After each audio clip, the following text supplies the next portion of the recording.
Hola a todos, bienvenidos a la semana 4. Esta semana repasaremos lo que son indicadores de rentabilidad y hablaremos de los casos especiales en la evaluación de proyectos. Indicadores de rentabilidad. Esto ya lo han visto. Valor presente neto o valor actual neto, el indicador más importante para evaluar proyectos. Sin él no podemos tomar una decisión de inversión. La tasa interna de retorno, el más popular, el más utilizado, todos nos van a entender cuando utilicemos la tasa interna de retorno. ¿Cuánto quieres ganar? ¿Quieres ganar 20%? Este proyecto te paga 20%. Estamos hablando en términos de tasa interna de retorno. Todos nos entenderán. El payback o periodo de recuperación, aquello que hace que nuestra mayor sensación de miedo o exposición al riesgo se note. ¿Cuándo voy a recuperar mi inversión? ¿En 2, en 4, en 5 años? No es muy técnico, pero muy utilizado. Digamos que es el más popular. Y el índice beneficio-costo, otra forma de utilizar el BAN en términos estandarizados. Pero no nos desplayaremos más en este tema porque este tema lo tratamos en finanzas.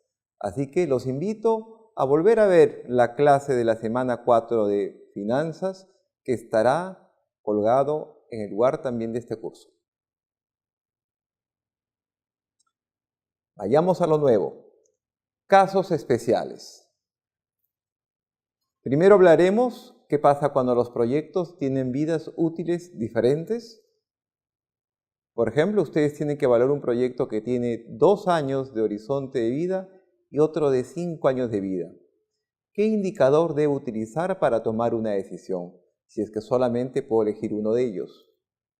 El impacto del IGB. Hasta ahora no hemos hablado del IGB y qué importante que es el IGB en la generación de liquidez de una empresa.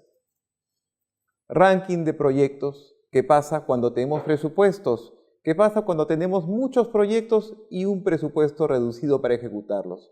¿Cómo elijo qué proyectos voy a llevar a cabo? Y finalmente, la inflación. Nos habíamos olvidado de la inflación. ¿Qué es lo que hemos estado viendo hasta ahora? Han sido flujos corrientes, flujos reales. Hablaremos de eso también en esta clase. Comencemos con los proyectos con vidas útiles diferentes. ¿Qué me pueden decir de estos dos proyectos? Tienen el proyecto A, que implica una inversión de $100,000, y el proyecto B, que implica también una inversión de $100,000. El proyecto A solamente tendrá un año de vida, donde le va a pagar a usted $180,000. El proyecto B tendrá 2 años de vida, donde le va a pagar $100,000 y $100,000. Si hacemos un análisis con el BAN, vamos a tener que el proyecto A me arroja un BAN de 64,000 y el proyecto B de 74,000. Son alternativas mutuamente excluyentes, así que no podemos hacer los dos. Tenemos que elegir solamente uno de ellos. Ya ustedes, por lo que recuerdan de las clases de finanzas, saben que la TIR no sirve para elegir entre ellos, así que nos olvidamos de la TIR y concentrémonos en el BAN. Si tuviera que elegir solamente uno de esos proyectos y son alternativas mutuamente excluyentes, ¿cuál elegiría? Recuerde que tienen vidas útiles diferentes. Uno tiene 1 año y el otro tiene 2 años. Pues en este caso tendremos que guiarnos por el valor anual equivalente. Como los proyectos no tienen el mismo horizonte o vida, tengo que recurrir al valor anual equivalente, que es una anualidad finalmente. Convertiré el BAN del proyecto A en una anualidad, con lo cual estas siglas VAE, valor anual equivalente, para el proyecto A serán de $70,400. En el caso del proyecto B, el valor anual equivalente será de $42,600. Ahora sí, tenemos 2 proyectos con vidas útiles diferentes. Vamos a guiarnos para elegir entre los dos por el VAE, valor anual equivalente. En este caso, el que me genere el mayor VAE será el proyecto A. Entonces, la regla de decisión será: se elige el proyecto que tenga el mayor valor anual equivalente solo cuando estoy evaluando 2 proyectos con vidas útiles diferentes. Si hablamos de valor anual equivalente, tenemos que hablar de su primo hermano, del costo anual equivalente. Es exactamente lo mismo en cuanto a procedimiento, sigue siendo una anualidad, y esto lo vamos a utilizar cuando solamente estamos evaluando costos. Van a haber situaciones, por ejemplo, cuando compremos una maquinaria, donde los ingresos van a ser los mismos en ambas alternativas. Por lo tanto, lo único relevante va a ser evaluar los costos, en cuyo caso ustedes van a elegir aquel que menor costo le genere. En este caso, el que genere el menor costo anual equivalente. La regla de decisión será, se elige el que tenga el menor CAE. Otra vez, estamos evaluando proyectos que tienen vidas útiles diferentes y tenemos que elegir solamente uno de ellos. No podemos elegir los dos. Sin embargo, estemos atentos a lo siguiente. Hay un gran supuesto que me hace renunciar al criterio del BAM para utilizar el BAE o el CAE. El sentido común, seguro al principio, usted les indicó, bueno, voy a elegir el proyecto que tenga el mayor BAM posible. Pero uno recurre al BAE y CAE cuando puede mostrar lo siguiente.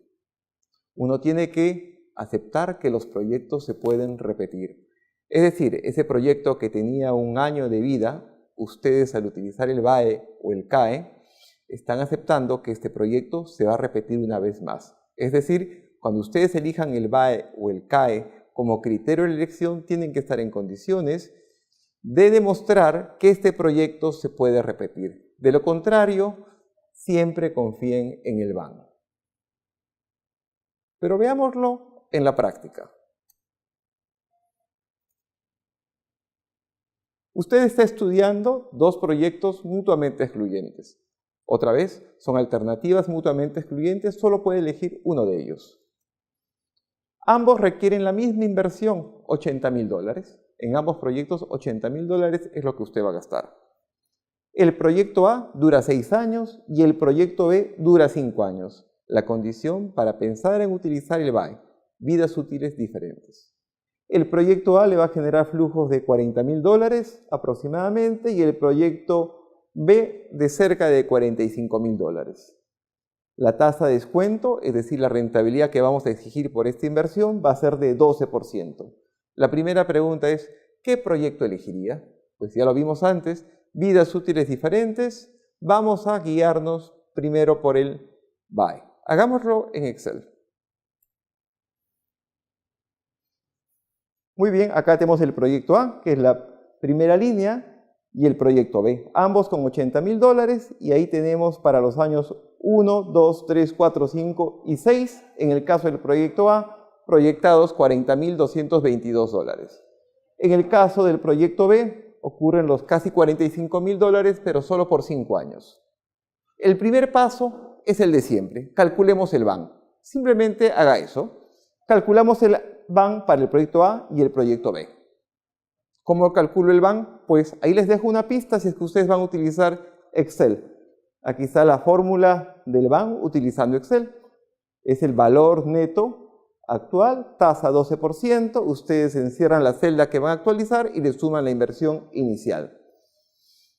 Ahora necesitamos hallar el BAE. Pues o recurrimos a la fórmula de matemática financiera que aprendimos antes o utilizamos una fórmula de Excel. En el caso de Excel va a ser la función pago.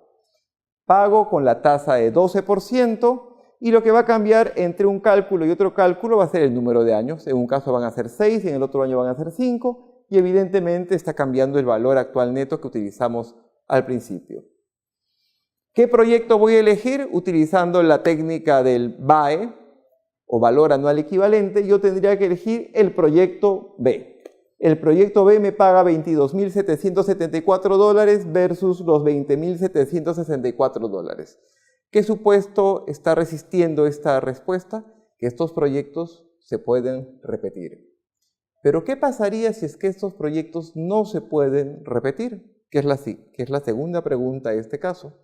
Pues en ese momento voy a volver a confiar en el BAM. Si es que no puedo demostrar que estos proyectos se pueden repetir, es decir, este proyecto que duraba 5 años puede durar un poquito más para igualar al otro, pues simplemente confío en el BAM. En ese caso, si no se pueden repetir, voy a elegir el proyecto A porque tienen porque tiene mayor BAN. Así que mucho cuidado al utilizar las herramientas del BAE y el CAE.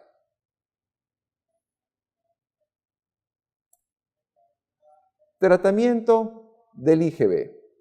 La palabra IGB es muy local, está asociada a nuestra legislación. Internacionalmente más la conocen como IVA. Es un impuesto al valor agregado. Y el IGB va a afectar la liquidez de la empresa. Imagínense ustedes, hasta ahora hemos hablado de un montón de montos de dinero, pero ¿dónde está el IGB? Supongamos que ustedes recomendaron gastar $10,000 en una inversión, aprobaron su proyecto y el día que tienen que sacar el cheque de tesorería, van a sacar los $10,000 con su recomendación. ¿Qué le faltó sumar para efectos de que el cálculo sea más preciso? Correcto, el IGB. No eran $10,000, sino eran $10,000 más el IGB. Es decir, en ese ejercicio simple, aproximadamente $11,800 en total. Pero vayamos a lo básico. La mayoría de ustedes seguro que lo tiene bastante claro. En este ejemplo de acá, vean a la persona de amarillo, esa señora, es la empresa que vamos a hacer nosotros, digamos. Nosotros nos dedicamos a comercializar cosas. Esta persona va a ir a comprar un día algo, ¿no? Algo que va a vender después y va a pagar por eso 100,000 o 100, ¿no? 100, y va a pagar un IGB de 18. En total ella va a desembolsar 118. Esta persona luego lo va a vender, evidentemente algo que compró en 100 va a quererlo vender en algo más. En este caso lo va a vender a 110, porque hay que ganar algo, ¿no creen? Va a ganar solamente 10. En cuyo caso, cuando ella lo venda, va a recibir de su cliente, que es esa señora que está de verde, 19.8, que es el IGB sobre 110. En total, 129.8. Ahora, nuestra empresa comercializadora, la señora de amarillo, tiene pues que pagar sus impuestos. Ella, recuerden, que ha recibido 19.8 de IGB por la venta que ha realizado. Su cliente le ha entregado 19.8, pero ella tenía un crédito, ¿no? Un crédito por el IGB que le pagó a su proveedor al principio. ¿Se acuerdan? Fue 18. Entonces, 19.8, que es lo que recibió de sus clientes, menos los 18 que tenía de crédito, ella solo le va a pagar a la SUNAT 1.8 en este momento. Y todo esto de acá ocurrieron en momentos diferentes. Esto va a afectar definitivamente su liquidez. ¿Listo? En términos de tabla, lo mismo. Concentrémonos acá. Ella lo vendió a 110, ¿se acuerdan? Le costó 100, por lo tanto, el valor agregado o la ganancia que tenía en ese momento era 10. Ella solamente tributa sobre esos 10, que es el valor agregado. Por eso es impuesto sobre el valor agregado. 10 por 18% es el 1.8 que vimos hace un momento que pagó.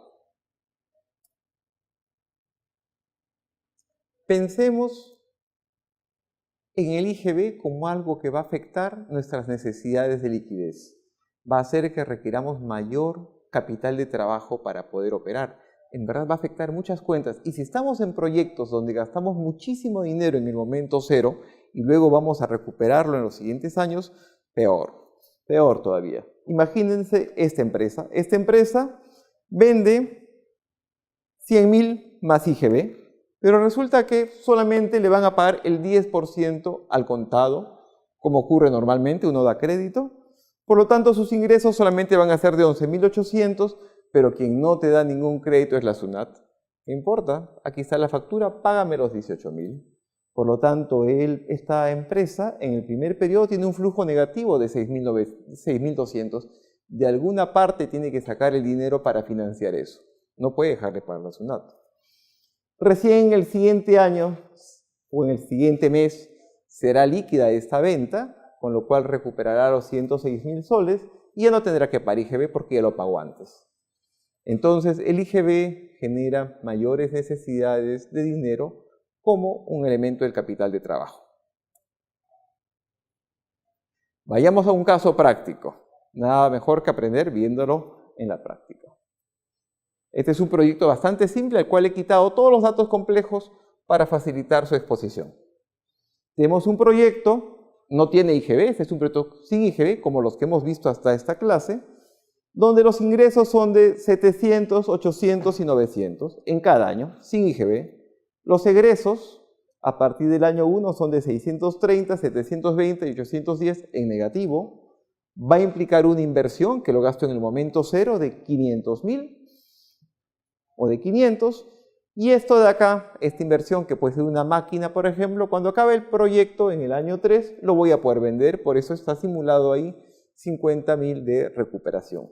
Con lo cual mi flujo de caja va a ser de 500.000 de inversión y flujo de 70, 80 y 90. Muy bien, veamos este ejercicio y veamos qué cosa es lo que pasa.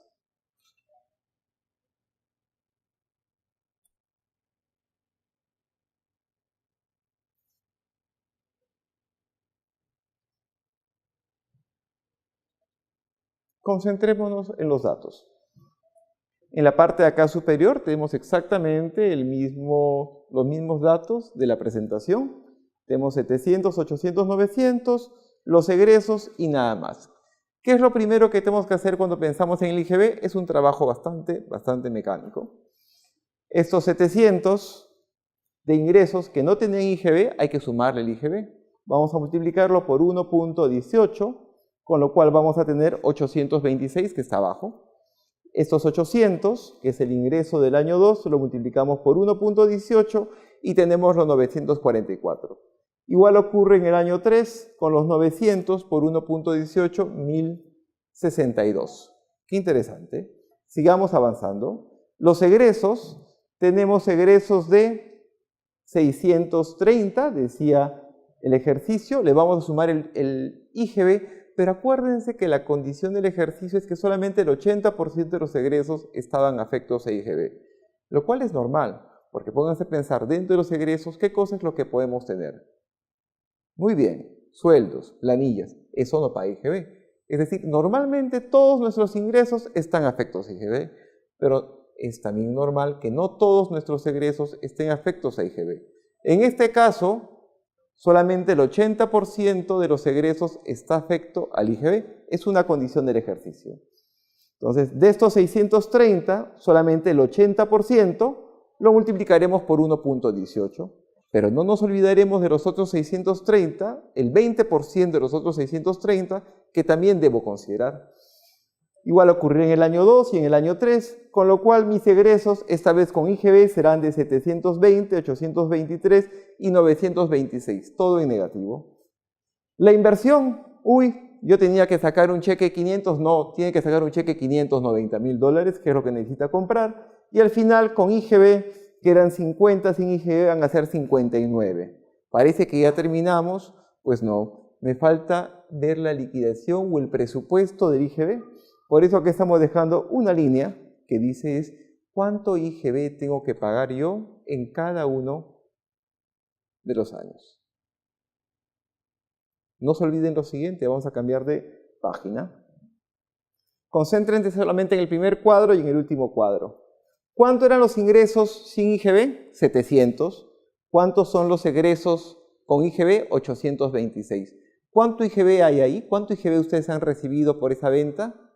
De acuerdo, 126. Piensen en el segundo caso, sus ingresos fueron de 800 y ustedes con IGB están recibiendo 944. Ahí hay 144 de IGB. Pensemos un ratito en los egresos. 500 a 590, acá hay 90 de IGB. Pues bien, estos dos cuadros van a ser mi fuente de información para saber cuánto IGB yo recibí, porque mis ingresos es de donde yo recibo IGB, y cuánto IGB yo pagué, que esto sale de mis egresos de mi inversión. No se olviden que acá había un tema de recuperación, que también es un ingreso, 50.000 de la venta de la máquina al final del año 3 versus los 59, donde ustedes también tienen un ingreso donde están recuperando 9.000. Muy bien, este tema es muy mecánico, como les decía, lo aprendemos una vez para siempre. Este es el módulo o el presupuesto de IGB. Aquí vamos a colocar todo el IGB que hemos recibido. Si ponen una pausa y retroceden un segundo, van a encontrar que Recibimos al principio 126, lo coloco en negativo porque no es de ustedes, ¿no? Ustedes lo han recibido de sus clientes, han recibido un IGB de 126, en el año 2 han recibido un IGB de 144 y en el año 3 de 171. Ahí también le hemos sumado lo que ustedes reciben en el año 3 por la venta de la máquina. El IGB que ustedes han pagado, que proviene de sus egresos, que les ha generado un crédito, es de 90, 103 y 116. Den una vuelta atrás y resten el egreso sin IGB del egreso con IGB y van a obtener esos resultados de ahí. Si es que no hubiésemos tenido inversión y esta fuera una operación rutinaria en la empresa, pues la empresa tendría que pagarle a la SUNAT 35.28. ¿Se acuerdan del caso del ejercicio de la señora Amarillo? ¿Cómo comenzamos la clase en el tema inflación? 35.28 es el impuesto al valor agregado, en cierta forma. En el año 2 será 40.32 y en el año 3 50.36. Eso es lo que su contador tendría que liquidar para pagar impuestos en cada periodo en circunstancias normales. Pero estamos en proyectos y en proyectos no se olviden que al principio tuvimos un tremendo gasto. Compramos una máquina en $500,000, lo cual nos generó un crédito fiscal de $90,000. Es decir, le entregamos a la SUNAT $90,000 como IGB por la compra de esa máquina y la SUNAT me entregó un cartoncito que se llama crédito fiscal que dice esto de acá sirve para que pagues tus impuestos los próximos años. En este caso, llegó el primer año y el contador o ustedes tenían $90,000 de crédito fiscal, van a la SUNAT a pagarle estos $35,000, pues les sobra dinero, por lo tanto no le pagan nada, pero su cartón, su crédito fiscal, se reduce a 54.72. 90 menos 35, 54.72. Llega el siguiente año, nuevamente hay que ir a pagar los impuestos. Ustedes deberían haberle pagado 40.320, pero su crédito fiscal es superior. Por lo tanto, el IGE va a pagar, vuelve a ser cero, pero su crédito fiscal va desapareciendo. Solamente les queda 14.400. Llega el tercer año, dan a la SUNAT, le tienen que pagar $54,000, pues ahora sí hay que pagar. Su crédito fiscal desaparece y ustedes tienen que completar a la SUNAT $34,960. Muy bien, viendo el presupuesto IGB, faltaba agregar un pago adicional a nuestro flujo para que esté completo. Es decir, en el año número 3 voy a tener un desembolso, una salida adicional de dinero. Ahora sí, completemos el cuadro. Nosotros estábamos ahí, estamos completando el cuadro. Este cuadro lo habíamos visto en la lámina anterior. Estaba hace un momento, esto estaba en blanco. Lo que hemos hecho es llenar el cuadro. Son 39.960 en el año 3. Pues bien, ahí tenemos el flujo de caja con IGB, que se puede reordenar de otras formas, ¿no? Pero lo que nos dice al final este cuadro es que yo necesito en el año 0 no 500,000, sino $590,000. Mis flujos en los siguientes años se van a ver un poco alterados como consecuencia del IGB, lo cual va a implicar que tenga mayores necesidades de capital de trabajo. Eso fue el tema del IGB. Como hay muchos casos especiales, mucho que tomar en cuenta.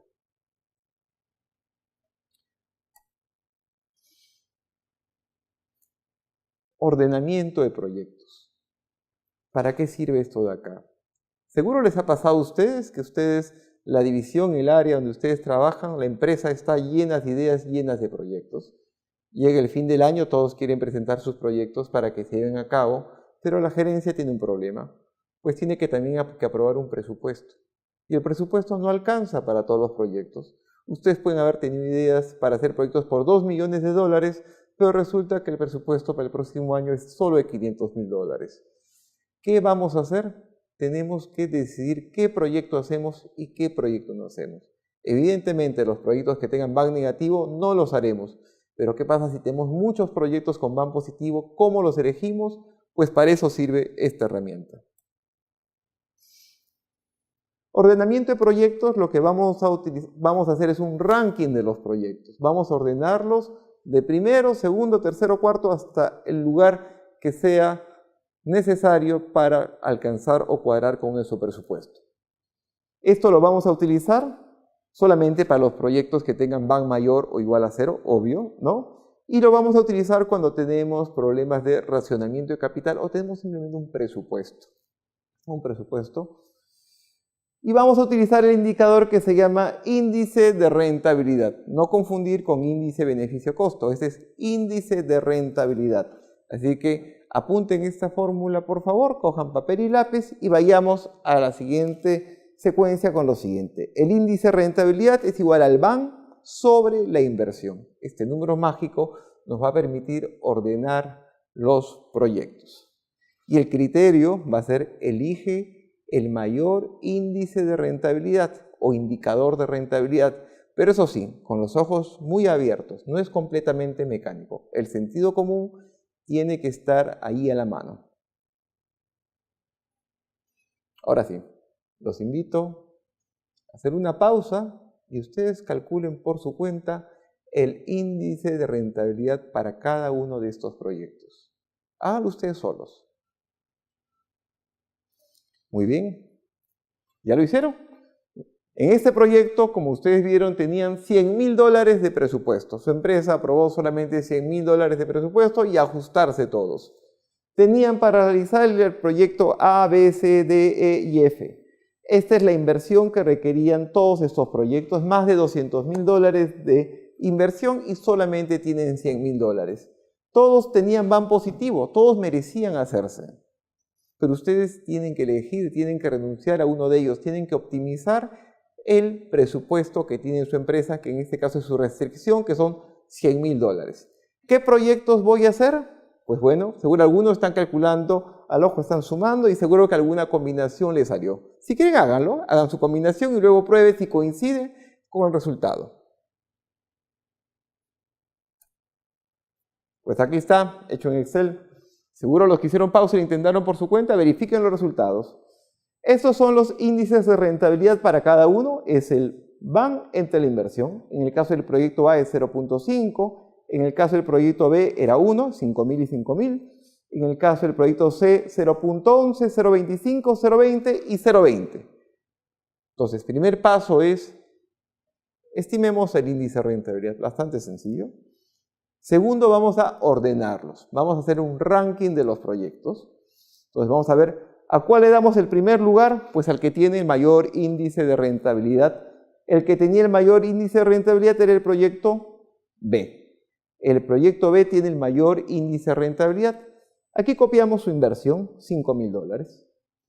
El segundo lugar fue el proyecto A, que tenía 0.5. Su inversión fue $10.000. En tercer lugar estaba el proyecto D con 0.25. Estamos ordenándolos de mayor a menor, con $60.000 de inversión. El cuarto lugar teníamos un problema. Teníamos el proyecto E y el proyecto F que empataron. ¿No? Empataron. ¿Qué hacemos? ¿Una moneda del aire? No. Vamos a pensar en nuestro presupuesto. Antes de elegir el proyecto, el cuarto lugar, ¿cuánto ya me había gastado? 60, 70, $75.000. Ya me había gastado los tres primeros $75.000. ¿Mi presupuesto de cuánto era? De 100.000. ¿Cuánto es lo máximo que podría invertir en el cuarto proyecto? De acuerdo, $25.000. El proyecto E implicaba $75.000. No me alcanza.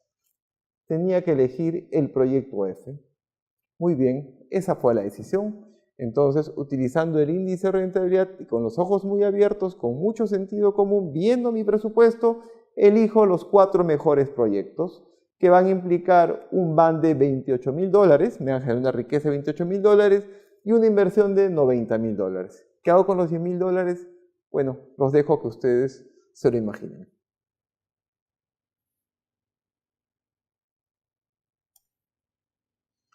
Último tema de la semana, los efectos de la inflación. Para los que tenemos más de 40 años, este es un tema muy común. En los años 80 todos nos volvimos expertos en el tema de la inflación. Tomamos total conciencia de qué implica la pérdida del poder adquisitivo del dinero. Lo que hoy día puedes comprar con 1.000, en un año, pues ya no lo puedes comprar. Los tiempos han cambiado. La inflación ahora es mucho menor. Solamente para recordar, la inflación es el aumento sostenido y generalizado de precios de la economía y va a afectar la capacidad de compra del dinero. $1.000, 1.000 soles el día de hoy no van a comprar lo mismo que 1.000 soles en 3 años solamente por el efecto de la inflación. La inflación trae consigo que en proyectos se incorpore dos tipos de precios. Los precios nominales, que incluyen la inflación. Ustedes siempre hablan en precios nominales o corrientes. Y los precios reales. Los precios reales no incluyen la inflación.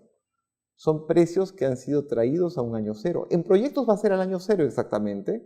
Yo quiero saber cuál es el precio real de algo que cuesta 50. Pues si lo voy a poder vender a 50 soles en el año 3, pues su precio real el día de hoy será mucho menor. ¿No es cierto? Lo que vamos a hacer es traerlos al año cero, descontándolo con la tasa de inflación. Por lo tanto, el precio nominal incluye la inflación y el precio real no incluye la inflación. Y esto trae dos flujos nuevos que los vamos a ver. El flujo de caja en moneda corriente, o también conocido como flujo nominal.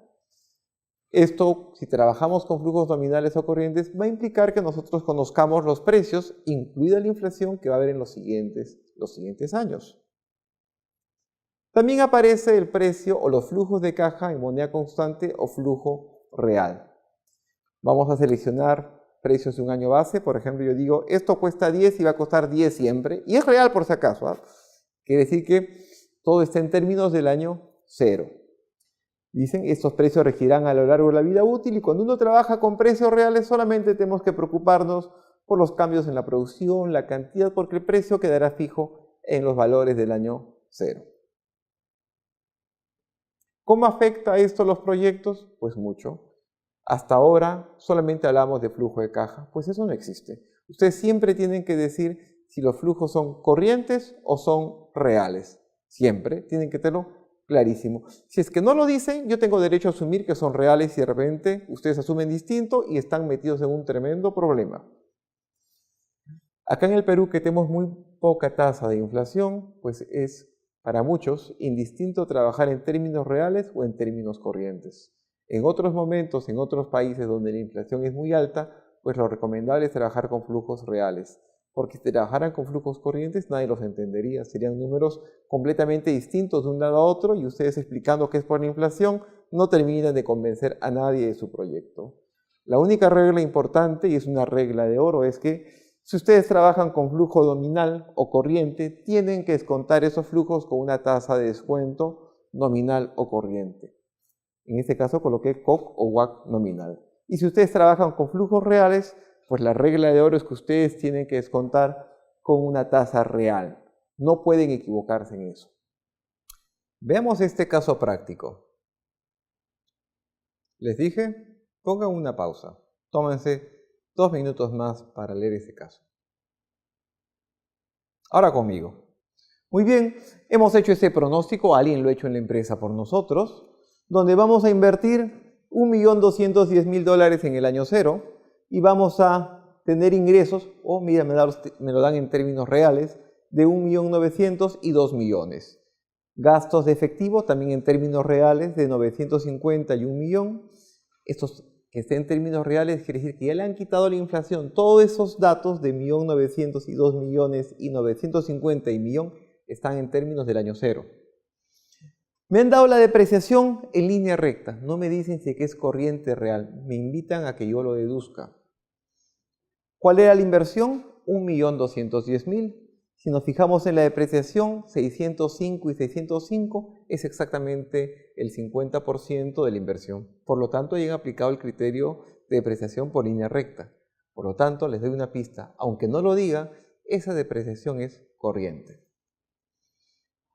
Se estima una inflación de 10% anual, no es Perú, tranquilos, durante los siguientes 2 años y me dan una tasa nominal. Para fastidiar, desde luego, ¿no? Me han dado reales, corrientes y encima me dan una tasa nominal de 15.5%, con lo cual se hace difícil cumplir la regla de oro de que los flujos corrientes se descuentan con tasa corriente y los flujos reales con tasa real.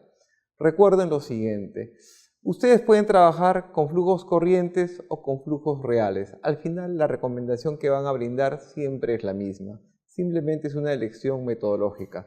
Lo que no deben olvidar es la regla de oro. Si trabajan con flujos corrientes, pues verifiquen que todos sean corrientes, en cuyo caso tienen que descontarlo con tasa corriente. Y si trabajan con flujos reales, verifiquen que todo sea real y descuéntenlo con la tasa real. Hagámoslo primero con flujos, como si todos fueran flujos reales. Muy bien, utilicemos el Excel. Tenemos el flujo de caja real. Estos ingresos son los mismos que estaban en el ejercicio porque ya eran reales. Los egresos de 950 y 1 millón también eran los mismos, solamente le he colocado el signo de menos.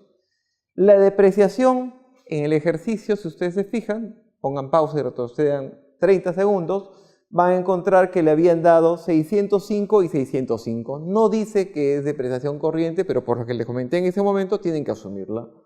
Por lo tanto, para que esa depreciación que es corriente la llevan el flujo real, pues tienen que quitarle la inflación. ¿Cómo le quitan la inflación? Igual como calculan el BAN, van a tener que actualizarlo. Va a ser los 605 del año 1 entre 1.1, acuérdense que la inflación es 10% elevado a la 1, y luego 605 entre 1.1 a la 2. Ese 10% que estoy utilizando es la inflación, recuerden. Con lo cual mi depreciación en términos reales va a ser de 550 y 500. Bueno, la utilidad antes de impuestos simplemente será el resultado de eso. El impuesto será la proporción de lo anterior, tendré la utilidad después de impuestos. La depreciación real, como siempre, se devuelve para convertir eso en efectivo. Tengo el flujo operativo. La inversión es 1.210.000. Acuérdense que la inversión, como ocurre en el año 0, va a ser la misma en términos reales o en términos corrientes. Ahí no cambia. Mi flujo real al final va a ser 1.210.000, 790 y 800. Y ahí enfrento el siguiente problema. En el ejercicio me dieron la tasa nominal. Me dieron la tasa nominal o corriente de 15.5% y acabo de construir un flujo real.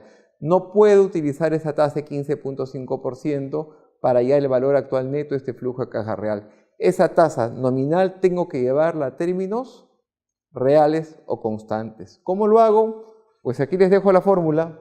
La tasa real es igual a 1 más la tasa nominal sobre 1 más la inflación promedio menos 1. ¿Prueban? Si prueban, aquí está el resultado. La tasa real es 5%. No 15.5%, sino 5%.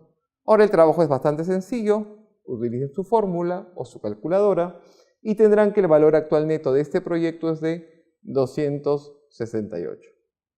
Hemos trabajado con flujos reales. Hagamos lo mismo trabajando ahora con flujos corrientes o nominales. Debería salir lo mismo, ¿no es cierto? Este es un flujo de caja corriente, por lo tanto necesitaba el ingreso corriente. ¿Qué dato? Pero me habían dado el ingreso real. Por lo tanto tengo que devolverle la inflación. Por el real no tenía inflación, tengo que agregarle la inflación, es decir, tengo que capitalizar. El 1.900.000 lo multiplico por 1.1, con lo cual acá tengo el 2.090.000, y el 1.900.000 otra vez del siguiente año por 1.1 al cuadrado, con lo cual tengo los 2.420.000. Los egresos corrientes hago exactamente lo mismo, lo multiplico por 1.1, no lo actualizo, sino lo capitalizo porque tengo que devolver la inflación. La depreciación, pues ahora sí, ya no la cambio porque acuérdense que era corriente, dejo los 605 y 605, y la tasa corriente, pues ya la tenía, no tengo que hacer nada más que descontar este flujo de acá. Y aquí se demuestra lo que les dije. El BAN sigue siendo 268. Si retrocedemos, cuando trabajamos con flujo real, el valor actual neto fue 268, y cuando trabajamos con flujos corrientes, siguió siendo exactamente el mismo. Ustedes van a recomendar lo mismo si trabajan con flujos reales o con flujos corrientes. Muy bien, esto es para ustedes. Ustedes tendrán que hacer esto en su casa y será una de sus tareas de la semana. Supongamos que Sónica, fabricante de ropa deportiva, está considerando la compra de una máquina tejedora que costará $250.000. Eso va en el año 0. Acuérdense que eso es corriente y real al mismo tiempo, igual que el ejercicio anterior. Tendrá una vida útil de 8 años. Se le puede depreciar hasta valor en libros en cero. La utilidad operación incremental sin considerar depreciación será de 100.000 en el primer año, antes de impuestos. Acuérdense que esto de acá, la utilidad de operación incremental va a ser para ustedes algo así como sus ingresos. La tasa de impuestos es de 40%, se espera que la inflación tenga un promedio de 5%, el costo de capital del proyecto en términos reales es del 8%. El valor de rescate será de $10.000. Estime este flujo en términos reales, estime este flujo en términos nominales y corrientes. Todo un reto para ustedes.